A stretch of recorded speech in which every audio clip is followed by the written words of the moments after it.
সূরা আল নিসা ৩ নম্বর আয়াতে বলা হয়েছে যে তোমাদের পছন্দ মতো মেয়েকে বিয়ে করো, ২, ৩ বা ৪ জনকে। তবে যদি ন্যায় বিচার করতে না পারো তাহলে একজনকে বিয়ে করো। তার অর্থ একজন লোক ২, ৩ বা ৪টা বিয়ে করতে পারে যদি সে ন্যায় বিচার করতে পারে, না পারলে একজনকে বিয়ে করতে হবে। একই সাথে সূরা নিসার ১২৯ নম্বর আয়াতে উল্লেখ করা হয়েছে যে এটা অসম্ভব যে তোমার সব স্ত্রীকেই সমানভাবে দেখবে, তবে তাদের কারো উপর থেকে মুখ ফিরিয়ে নিও না। এখানে কোরআন যা বোঝাতে চাচ্ছে, ন্যায় বিচার বলতে ভালোবাসার কথা বলছে। এটা কঠিন, এটা অসম্ভব ভালোবাসা সব স্ত্রীকে সমানভাবে। এমনকি একজন মা ভালোবাসেন তার সন্তানদের, কিন্তু কোনো মাই বলতে পারবেন না যে আমি পুরোপুরি একই রকম ভালোবাসি আমার সন্তানদের। এটা সম্ভব না। তিনি সব সন্তানকে ভালোবাসেন, আলহামদুলিল্লাহ, খুব ভালোবাসেন, কিন্তু কোনো মাই বলতে পারবেন না আমি আমার সন্তানদের একেবারে একই রকম ভালোবাসি। এটা সম্ভব না। কিছু কম বেশি এখানে হবেই, তবে সব মিলিয়ে কোনো অবিচার হবে না। তাই কোরআন বলছে এটা অসম্ভব যে তাদের সবাইকে সমানভাবে দেখবে, তবে তাদের থেকে মুখ ফিরিয়ে নিও না। অন্যান্য সব ব্যাপারে যেমন টাকা পয়সা, সময় ইত্যাদি, তোমার স্ত্রীদের প্রতি ন্যায় বিচার করো। এক স্ত্রীকে বাড়ি কিনে দিলে অন্য স্ত্রীর জন্য বাড়ি পায়। সেজন্য কোরআন বলছে শুধুমাত্র তখনই একটার বেশি বিয়ে করতে পারো যদি তুমি ন্যায় বিচার করতে পারো। যদি না পারো এটা করো না। অনেক লোক মনে করে একাধিক বিয়ে করা বাধ্যতামূলক ইসলামে। এটা একটা ভুল ধারণা। ইসলামে 5 প্রকার কাজের কথা বলা হয়েছে।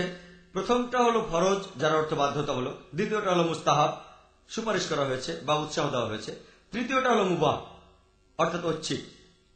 চতুর্থটা হলো মাকরুহ, নিরুৎসাহিত করা হয়েছে। আর পঞ্চম হলো হারাম বা নিষিদ্ধ। বহুবিবাহ, যেখানে একজন মানুষ অনেকগুলো বিয়ে করে, সেটা হলো ওই ঐচ্ছিক, মানে তৃতীয়টা। পবিত্র কোরআনে কোনো আয়াতে বলা নেই যে একটার বেশি বিয়ে করলে আপনি বেশি সওয়াব পাবেন। তাহলে আসুন আমরা দেখি যে কেন পবিত্র কোরআন বলে বিশেষ বিশেষ কিছু ক্ষেত্রে আপনি একটার বেশি বিয়ে করতে পারেন।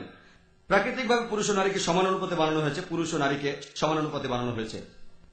তবে আধুনিক বিজ্ঞানের যুগেও যদি কোনো চিকিৎসককে জিজ্ঞাসা করেন, তিনি বলবেন যে মেয়ে শিশুরা ছেলে শিশুদের চেয়ে ভালোভাবে রোগ জীবাণু প্রতিরোধ করতে পারে।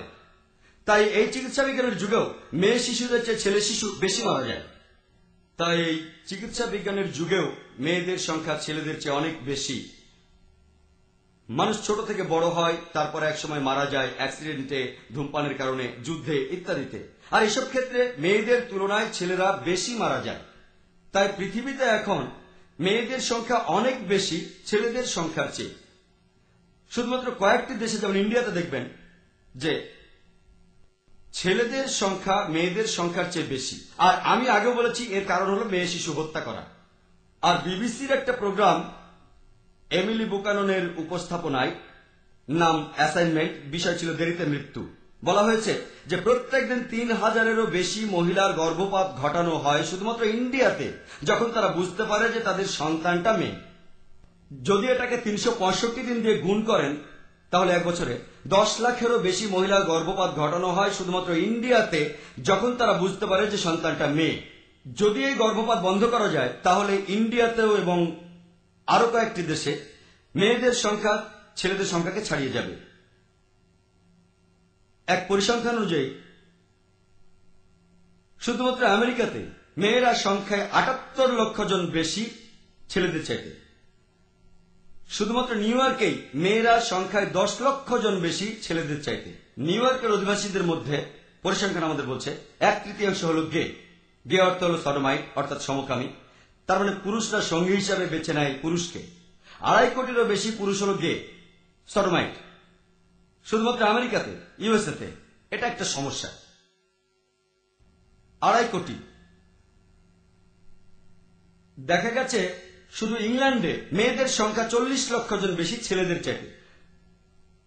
জার্মানিতে মেয়েদের সংখ্যা ৫০ লক্ষ জন বেশি ছেলেদের চাইতে। রাশিয়াতে মেয়েদের সংখ্যা ৯০ লক্ষ জন বেশি ছেলেদের চাইতে। আর আল্লাহ সুবহানাহু ওয়া তাআলা জানেন পুরো মেয়েদের সংখ্যা কতজন বেশি ছেলেদের সংখ্যা চাইতে। ধরুন আমি মেনে নিলাম পশ্চিমা দর্শন, অমুসলিমদের দর্শন, যে একজন লোক মাত্র একটাই বিয়ে করতে পারবে। আর ধরুন আমার বোন আমেরিকায় বসবাস করে। মনে করুন মার্কেট একেবারে পরিপূর্ণ, প্রত্যেকটি পুরুষ তার নিজের জন্য একটি মেয়েকে বিয়ে করেছে। তারপরও ৩ কোটি মেয়ে থাকবে যারা তাদের জীবন সঙ্গী পাবে না। ৭৮ লক্ষ জন মেয়ে অতিরিক্ত, আর 2.5 কোটি গে যদি যোগ করেন, সব মিলিয়ে 3 কোটিরও বেশি মেয়ে তাদের জীবন সঙ্গী পাবে না। তাহলে একটাই মাত্র পথ খোলা থাকে আমার বোনের জন্য। হতে পারে আপনার বোন যদি আমেরিকায় থাকে আর সে একজন জীবন সঙ্গী না পাওয়ার মতো দুর্ভাগ্য হয়, যদি সে কোনো অবিবাহিত পুরুষকে খুঁজে পায়, আলহামদুলিল্লাহ, সে বিয়ে করে ফেলবে। কিন্তু ধরুন মার্কেট একেবারে পরিপূর্ণ, সে কি করবে? তার জন্য একটাই পথ খোলা আছে। সে হয় এমন কোন পুরুষকে বিয়ে করবে যার স্ত্রী আছে, অথবা সে হবে জনগণের সম্পত্তি। হয়তো বলবেন জনগণের সম্পত্তি, ডাক্তার জাকির নায়েক এত খারাপ শব্দ ব্যবহার করছে। আমি বলবো সবচেয়ে যে ভদ্র শব্দটা ব্যবহার করতে পারি সেটা হলো জনগণের সম্পত্তি। আমি অন্য শব্দ ব্যবহার করতে পারছি না, কারণ আমি একজন দায়ী। জনগণের সম্পত্তি, অন্য কোনো উপায় নেই। আর যে কোনো ভদ্র মহিলা বলবেন তিনি প্রথমটাই বেছে নেবেন এমন কোন পুরুষকে বিয়ে করা যার স্ত্রী আছে, জনগণের সম্পত্তি হওয়ার চেয়ে।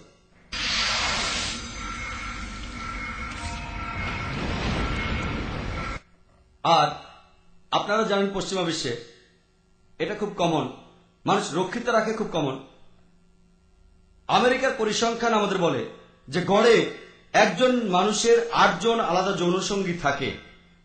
সে একজনকে বিয়ে করার আগ পর্যন্ত জীবন সঙ্গী, কারো 10 জন, কারো 20 জন, কারো 30 জন, কারো হয়তো কম 2 জন বা 1 জন।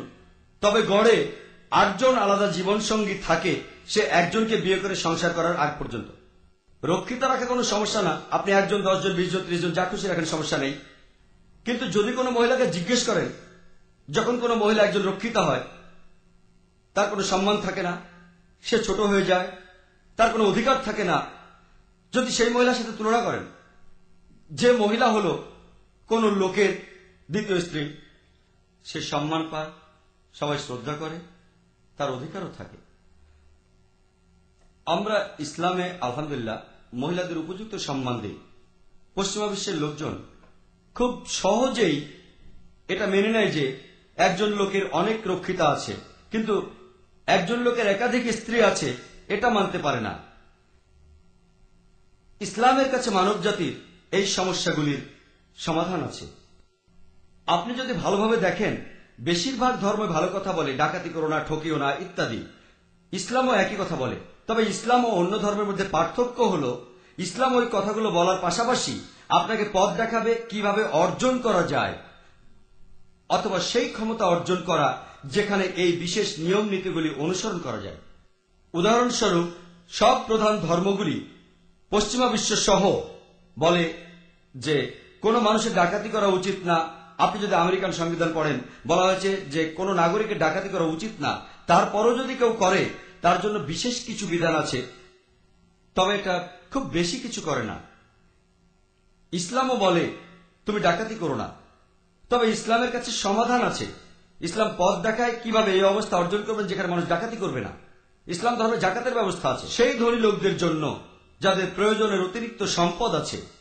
85 গ্রাম সোনা সে সেই সঞ্চয়ের 2.5% দান করে দেবে প্রতি আরবি বছরে। যদি প্রত্যেক ধনী লোক জাকাত দেয়, পৃথিবীতে দারিদ্র বলে কিছুই থাকবে না, একজন মানুষকেও না খেয়ে মরতে হবে না। আর পবিত্র কোরআনে সূরা মাইদার 38 নম্বর আয়াতে বলা হয়েছে যে যে কোনো চোর, পুরুষ চোর এবং নারী চোর, তাহাদের হস্তচ্ছেদন করো, ইহা তাহাদের কৃতকর্মের ফল এবং আল্লাহর পক্ষ হতে আদর্শ দণ্ড। অমুসলিমরা বলবে, পশ্চিমারা, হাত কেটে ফেলা। আজকের এই বিজ্ঞান আর প্রযুক্তির দিনে ইসলাম একটা বর্বরসুলভ ধর্ম, এটা খুবই নিষ্ঠুর আইন। আর তারা মনে করে যে যদি আপনি সৌদি আরবে যান, যেখানে এই আইন প্রচলিত আছে, সেখানে প্রতি 2 জনের মধ্যে 1 জনের হাত কাটা। আমি সৌদি আরবে কয়েকবার গিয়েছি, আমি এমন একজন মানুষকেও দেখিনি যার হাত কাটা হয়েছে। অবশ্য কিছু লোক থাকবে যারা শাস্তি পেয়েছে, তবে পশ্চিমারা এটাকে যতটা প্রকট মনে করে ব্যাপারটা তেমন না। তারা বলে যদি কেউ ডাকাতি করে, তার যদি হাত কেটে ফেলা হয়, তার পরিবারের কি হবে, তার সন্তানদের কি হবে ইত্যাদি। এটা খুব নিষ্ঠুর কাজ। আমি বলবো ইসলামই সে ব্যবস্থা করবে। যদি কারো সমস্যা থাকে, ইসলামী সরকার তার পরিবারের দেখাশোনা করবে। তবে প্রশ্ন হচ্ছে কতজন মানুষের হাত কাটা হবে? আইনের কারণে কেউ ডাকাতি করার সাহস পাবে না, খুবই কঠিন। তাহলে শাস্তিটা দেওয়া হবে কাকে? অন্যায়টাই কেউ করেনি, তাহলে এই শাস্তি প্রয়োগ করার কথাই আসবে কেন?